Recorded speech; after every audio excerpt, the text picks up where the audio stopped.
முதியோர் மருத்துவரை கேளுங்கள் நிகழ்ச்சியில் மறுபடியும் சந்திப்பதில் மிக்க மகிழ்ச்சி அடைகிறேன். வார வாரம் நிறைய கொஸ்டின்ஸ் வந்துட்டு இருக்கு. இந்த எல்லா கொஸ்டின் யூஸ்ஃபுல்லான கொஸ்டினாக தான் இருக்கு. இந்த கொஸ்டின் நான் சொல்ற பதிலும் அவர் கேட்குற கேள்வியும் அவருக்கு மட்டும் பயன் இல்லாமல் இந்த சம்பந்தப்பட்ட பிரச்சனை எல்லா முதியோர்களுக்கும் இது ரொம்ப பயனளிக்கும் என்று நான் எண்ணுகிறேன். கொஸ்டின் என்னன்னு பார்ப்போம். இது மிஸ்டர் ஜோசுவா லாரன்ஸ் 65 இயர்ஸ் தான், சென்னை.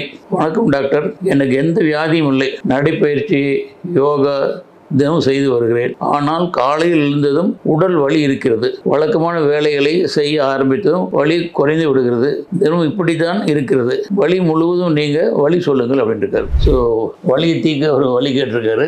இது காமன் ப்ராப்ளம் ஓல்டேஜ் நம்ம பார்க்குறோம். எந்த ப்ராப்ளம் இருக்காது, பிபி இருக்காது, சுகர் இருக்காது, ஒன்றுமே இல்லை. ஆனால் மெயின் கம்ப்ளைண்ட் பாடி பெயின். என்ன பெயின் கில்லர் சாப்பிட்டாலும், பேராசிட்டமால் எது சாப்பிட்டாலும் டெம்பரேச்சர் நோ பர்மனன்ட் கியூர், அந்த கேட்டகரி இவர் வர்றார். ஒரு முக்கியமாக என்ன ஃபீல் பண்ணுறேன் அப்படின்னா, அதிகம் வெயிலில் போகலன்னு நினைக்கிறேன்.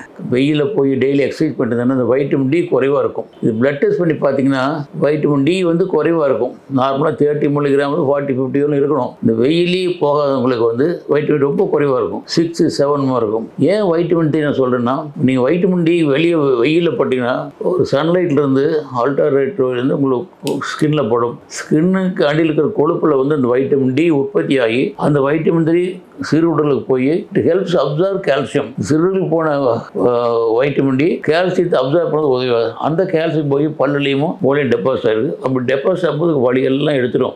உங்களுக்கு அநேகமாக இதுதான் காமன் ப்ராப்ளமாக இருக்கும். நீங்கள் பிளட் டெஸ்ட் பண்ணி பாருங்கள், வைட்டமின் டி சொல்லி பாருங்கள். வைட்டமின் டி குறைவானா கண்டிப்பாக நீங்கள் வைட்டமின் டி மாத்திரை அந்த டாக்டர் சொல்லுவாங்க. அது 60K 2K நிறைய இருக்குது. அதோட முக்கியமானது நீங்கள் டெய்லி வாக்கிங் போகும்போது வெயிலில் போகணும். காலையில் பிஃபோர் 10 o'clock ஒரு 30 minutes, evening after 4 o'clock 30 minutes daily போனீங்கன்னா நான் சொன்ன மாதிரி உங்களுக்கு நேச்சுரலாக 100% வைட்டமின் டி ஃப்ரீயாக கிடைக்குது. இது போயிட்டே இருந்தீங்க 2-3 மாதத்துக்குள்ள உங்களுக்கு கம்ப்ளீட் சரியாயிரும். அதுக்கப்புறம் எந்த வழி மாத்திரம் தேவைப்படாது. இது இல்லாமல் டயட்டில் வெஜிடேரியன் டயட்டில் அவ்வளோ கிடையாது. சீஸு, பால், தயிர், வெண்ணெய் இதெல்லாம் அவ்வளோ வைட்டமின் டி உள்ள கிடையாது.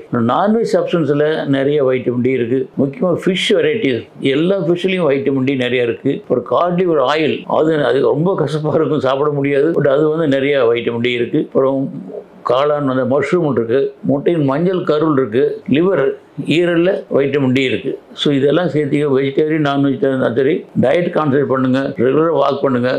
3 monthsக்குள்ளே நீங்கள் அந்த வைட்டமின் டி குறைவாக இருந்ததுன்னா அதுக்குண்டான மாத்திரையும் டயட்டும் சாப்பிட்டீங்கன்னா கண்டிப்பாக வலி குறைஞ்சிடும். வலி மாத்திரை இல்லாமலேயே உங்கள் வலி கண்டிப்பாக போக்க முடியும். நன்றி, வணக்கம். உங்களுடைய சந்தேகங்களை ஸ்க்ரீனில் தெரியும் இந்த நம்பருக்கு வாட்ஸ்அப்பில் அனுப்புங்கள். நான் அதற்கு தக்க பதிலை சொல்லுகிறேன்.